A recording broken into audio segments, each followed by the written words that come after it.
با سلام احترام خدمت کلی همراهان گرانقدر، توضیحاتی می‌خواستم بدم پیرامون بحث کنترل موضوع و نظارت عالیه که بنده به صورت اختصاصی برای دوستان و همکاران در نظر گرفتم. ببینید این نظارت با حداقل زمانی که حالا میشه در نظر گرفت اینه که ما هفته یک مرتبه از پروژه شما بازدید میکنیم. یعنی شما حداقل در یک ماه 4 مرتبه باز از پروژه خواهید داشت. حرکت کار به این صورت هستش که ما یک کانالی توی یکی از این پیام رسانه‌ها ایتا حالا یا تلگرام هر جا ایجاد میکنیم.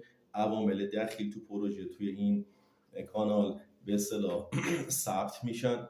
موارد مرتبط به پروژه اهم از نقشه ها، دستور کارها و عکس هایی که به صورت روزانه از مراحل اجرا گرفته میشه توی این کانال ثبت میشه.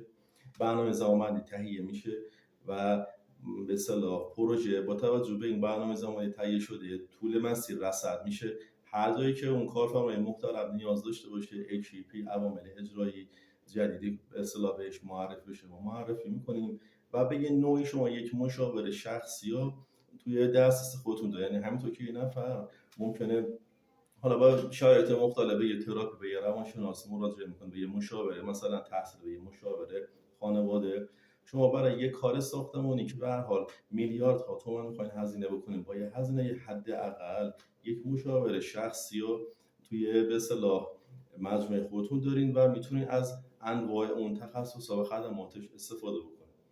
و نکته مهمی که ما به هر حال با داشتن یک مشاور میتونیم جلوگیری بکنیم از هر گونه تخریبی و دوباره کاری و به هر حال بتونیم به این شیوه یک ساخت ساز بی‌نحو یا به تعبیری با حداقل به اصطلاح خطا رو داشته باشیم.